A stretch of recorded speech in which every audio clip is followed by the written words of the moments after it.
Hi everyone! Thanks so much for tuning in to Paper and Paint. My name is Katie Guthrie and I am the director at Garden City Arts.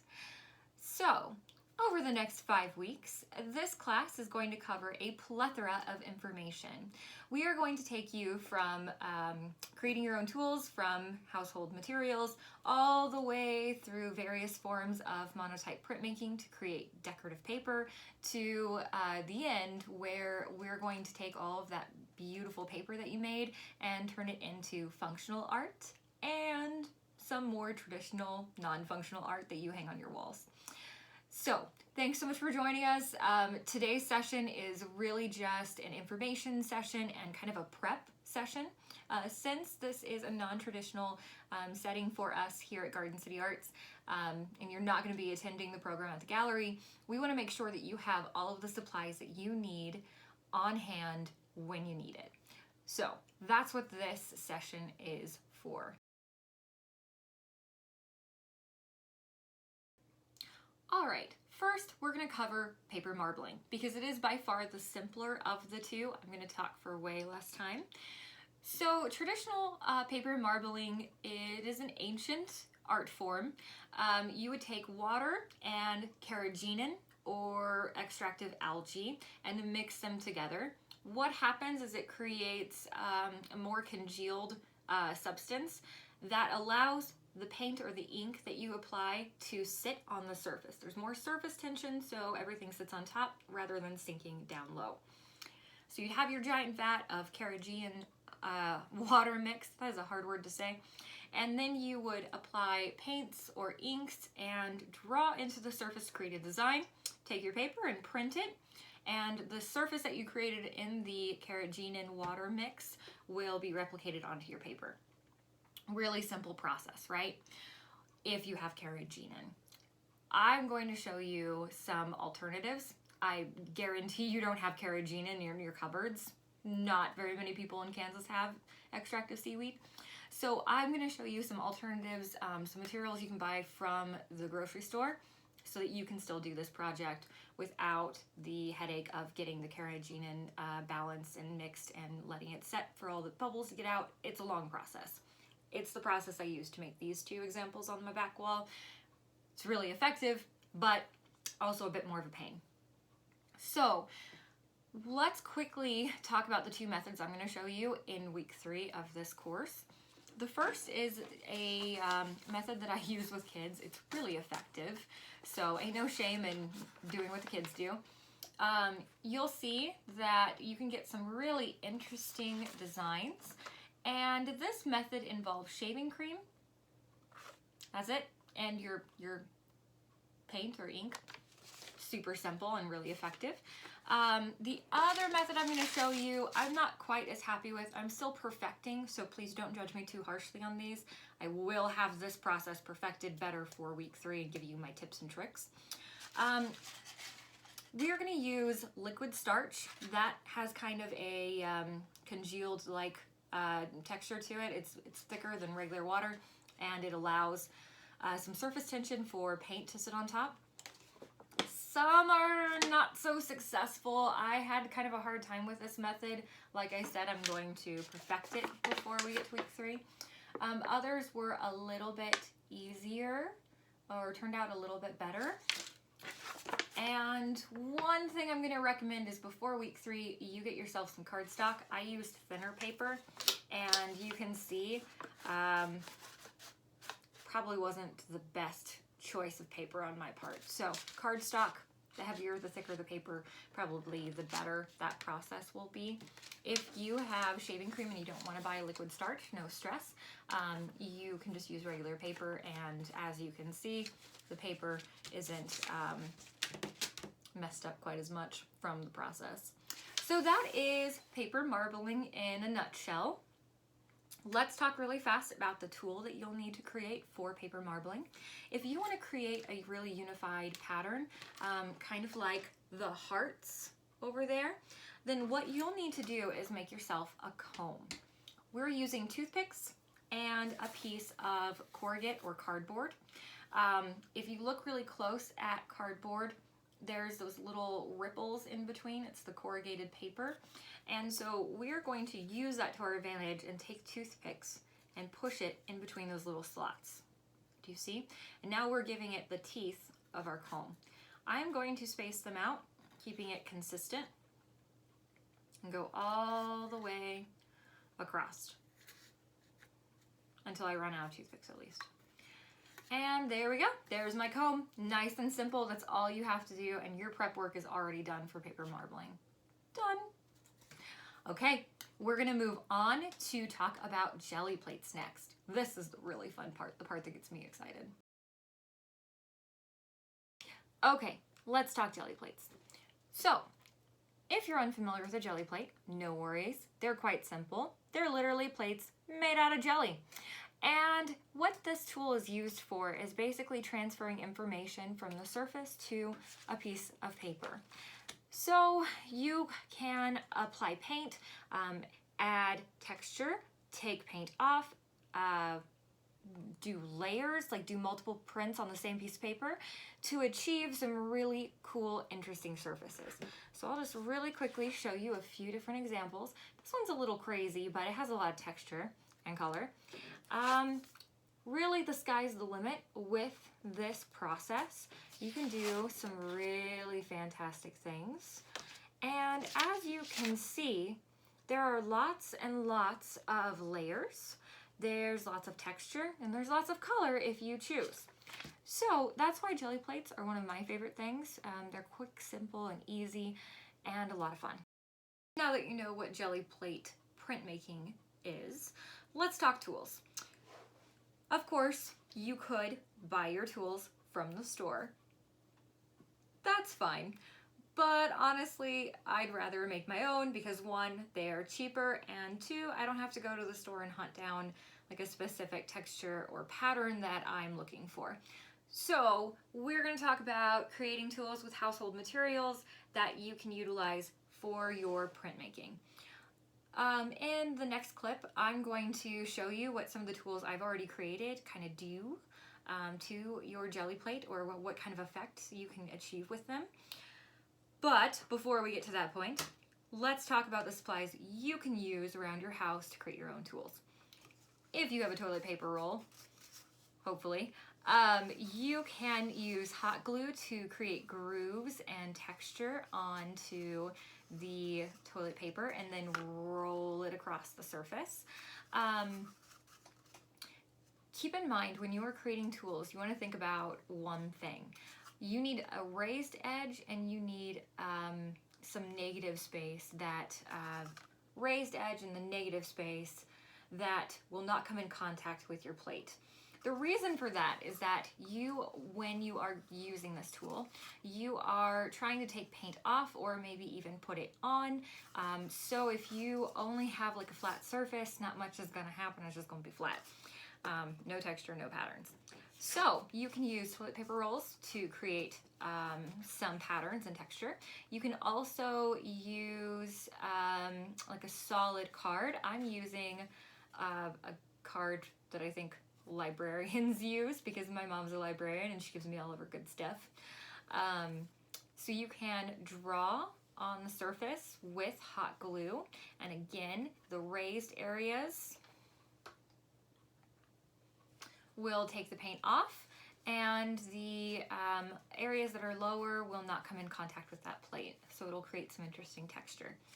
One of my favorite things to do that I highly recommend you have on hand, oh boy, there's paint on it still, is to take some old chipboard from one of your food containers and use your scissors to cut. I'm going to show you on a scrap piece right now, and cut into the top of it. You want to make a pattern so that, once again, some parts are coming in contact with the plate, some parts are not, so it creates a unique mark when you move it across your jelly plate. So that's how you make those. If you have those handy dandy scissors that create texture as they cut, or create a pattern as they cut, go grab those. Kudos for you. I do not have any, so I'm jealous. So you can make some tools to draw on. You can use hot glue. You can also glue substances onto a surface in order to create texture. For instance, I could take these toothpicks. They would create like kind of some ridge-like area. I could take some fabric. If you have some thicker fabric that has definite like ridges or raised areas, you could use that for your printmaking tools. You could even take like something as simple as like a penny, a whole bunch of pennies if you have laying around the house, and glue them to the surface, and that would create some interesting texture. That's a really good idea. I'm going to do that after this video, so I'll have it for our jelly plate printmaking session. So really anything you can think of that creates texture, you can utilize. One word of caution: don't use anything sharp, okay? If you use something that has a sharp edge and you push really hard onto the jelly plate, it might cut into your surface, and then it would permanently damage that plate, and you'd have to either rework it. I'll show you how to do that if you're making your own jelly plate, or buy a new one, which is kind of a bummer. So, lots of different texture tools that you can make and create. Next, let's talk about two tools you absolutely have to have when you are doing printmaking. The first would be a palette knife. Okay, palette knives are used by painters to move paint around. In this process, it's used to scoop paint up and apply it to the jelly plate. If you don't have a palette knife, that's okay. Here's an alternative: a spatula that you go steal from your kitchen. Please, please, please, please do not use this spatula for any kind of food after this process. If once you've used it for art, it's sacrificed for art. It's no longer a food utensil, it's an art utensil. The other tool that you absolutely need is a brayer. Okay, a brayer is basically a rolling pen with a handle on it. If you don't have a brayer, no worries, I'll show you some alternatives. First alternative would be to find a rolling pen that you're no longer using. Okay, sacrifice it for art. Once again, after you use that rolling pen for this process, it's done. You are not using it for food again. Please be safe. Don't use it for food preparation because you don't want to consume acrylic paint. Blech. So, rolling pen would be one alternative. The other alternative would be to take a toilet paper roll or paper towel roll and to coat it in wax paper, taping it to make sure that that wax paper doesn't come off, and you can use that to move the paint around. You don't want to use unprepped or primed surfaces like a toilet paper roll, like cardboard, because it'll actually absorb the paint and it won't push it around. It'll just absorb it, and then you'll have to get more paint. So, toilet paper roll, paper towel roll, rolling pen, what have you, those are all good alternatives, or suitable alternatives, I should say, for a brayer. So those are the tools that you will need for jelly plate printmaking. Use your imagination, have fun. After you kind of see what these tools do, I think you're going to be really inspired to make more interesting tools than what I've created to show you, to demonstrate for you, and really to take it and make it your own. So this next part, or this next clip, I'm going to show you what these tools do. Are you ready? I'm ready.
Okay, last thing that we're going to do for prep for this class is to make our jelly plate.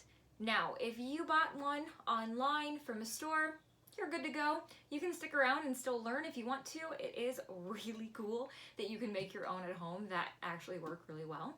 The recipe is online, but just in case you're wondering, we need 72 grams of powdered gelatin.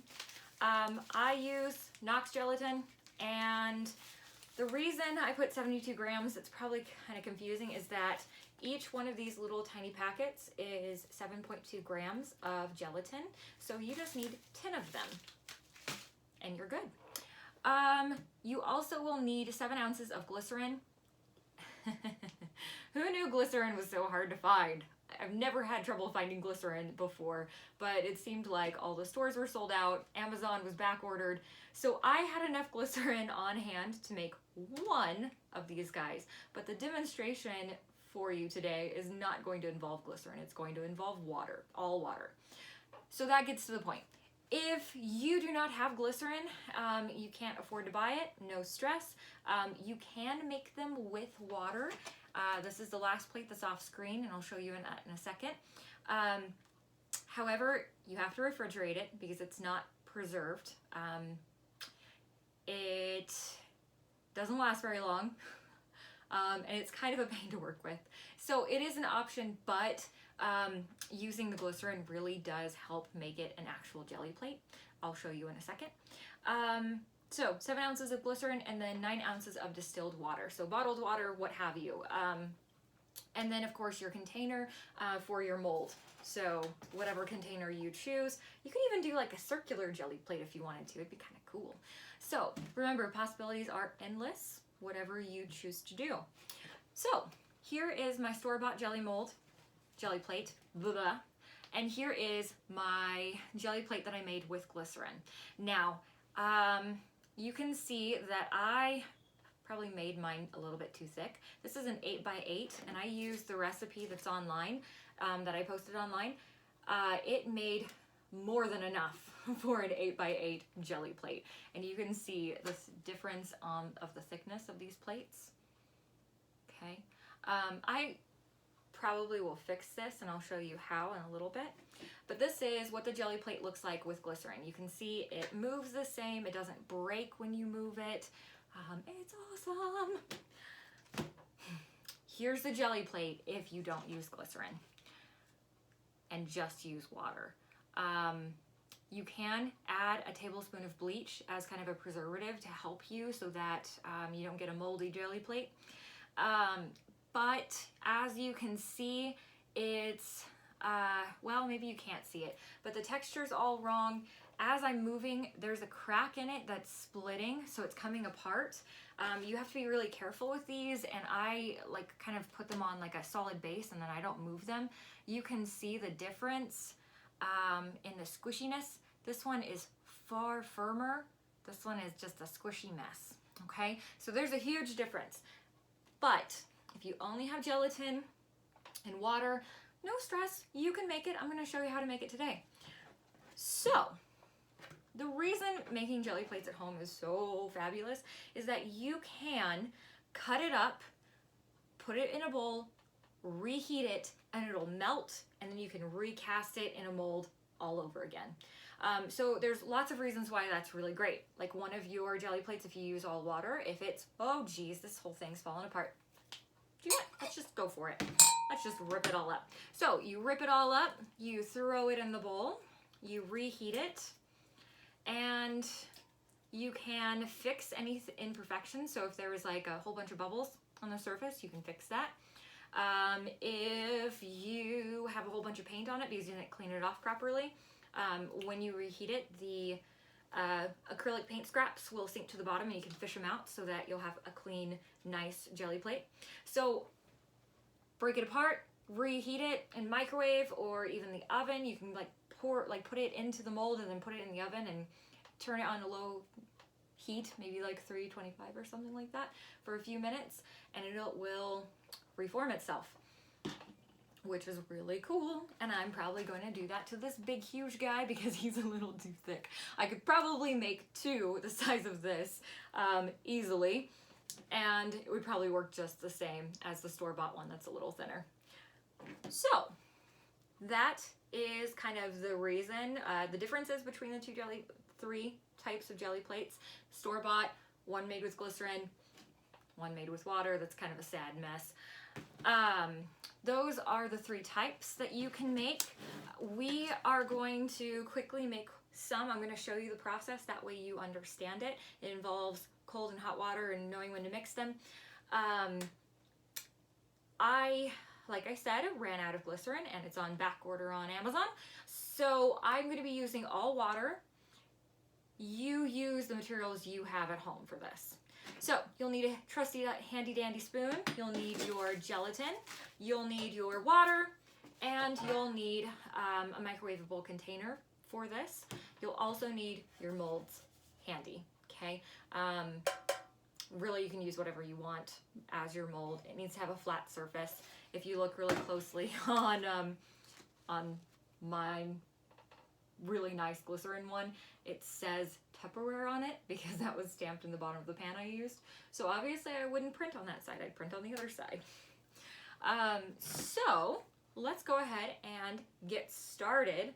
I am going to turn my electric kettle on so it'll start boiling, and then we will work with our cold first. We'll mix the gelatin into the cold water or glycerin, and then I will add my boiling water.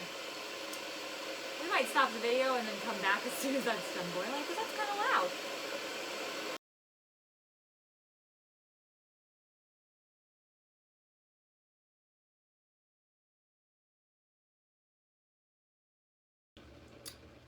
Okay, so if you're doing the water concoction, water and water concoction instead of the glycerin and water concoction, you are going to have a consistency somewhat close to mashed potatoes.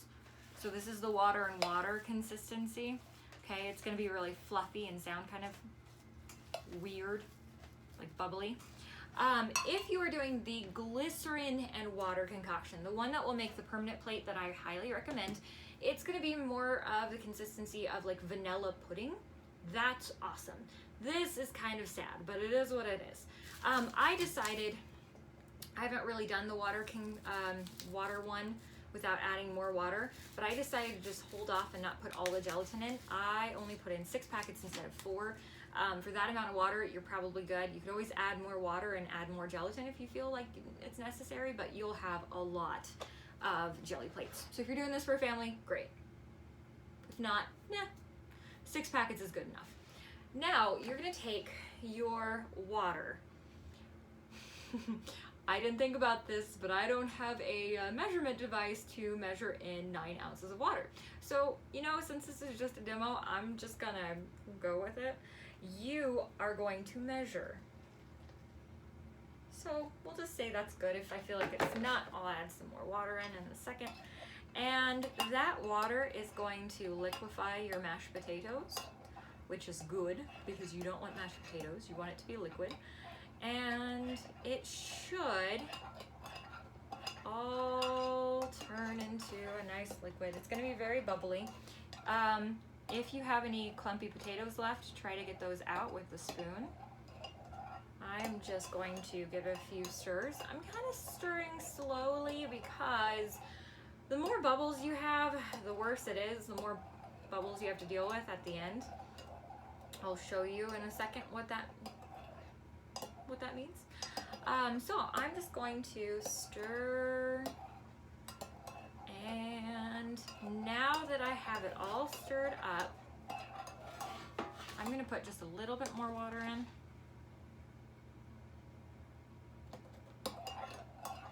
Okay, so again, first step, all cold ingredients. Second step, with water, you are going to make sure it's boiling, okay? You want it to be hot. So after you have your mixture all stirred in, you are going to select your mold, whatever size you want, circle, square, rectangle, and you're going to pour in the liquid concoction. Now, I'm not going to use all of it. I'm going to go search for another mold once the video turns off. But for now, you can see it's in my mold. I didn't think this one through, but I have it layered in the bottom. The very last thing that I need to do, and I forgot about this too, is to grab some paper towels, and you're basically going to scrape off the bubbles. So you stick it into the moisture and you scrape the bubbles off the top. If you have any lumpy potatoes left behind from the mashed potato phase, you want to scoop those out with a spoon. Any bubbles, any mashed potato lumps will affect the quality of your plate. When you are printing, those bubbles and lumps will show up in your plates every single time you print. So take care of them now. If you don't get them all, remember, you just break it up into little squares, reheat, and recast the mold. That's it. So this was just a demonstration to walk you through all of the steps. I'm not going to worry too much about that demo because you see the end results right here. So here is my jelly plates. Are sticky, they'll pick up all the stuff that's on your table. So here is my jelly plate with glycerin, permanent jelly plate that I can use again and again. I could break it up and recast it in a mold and make it a little thinner so I could make more. Here is the jelly plate made with only water. Again, it is really kind of the consistency of Jell-O. It's gonna break on you, but it will be a good temporary solution until you can get glycerin. And then here, of course, is the store-bought jelly plate that you guys can use instead if you have one. If you do the temporary fix with the water and water jelly plate option, what you can do is always break this up, reheat it. When you have glycerin, you add that glycerin in, and then maybe add just a few more packets of gelatin, and you'll probably be right as rain. So lots of possibilities. I hope that you find the solution that fits with what you have on hand, your materials that you have on hand. If you have any questions, as always, please comment or email us. I would be even happy to meet with any of you if I need to through Zoom, whatever works, just so that you guys can all be creative at your homes and make something that you love. So I will see you all next week, same time, Thursday at 7 p.m. It'll be posted on Facebook, and then it'll also be posted on YouTube later the same day. So have a wonderful week. I hope you all are staying safe, sane, and happy, and have a good week.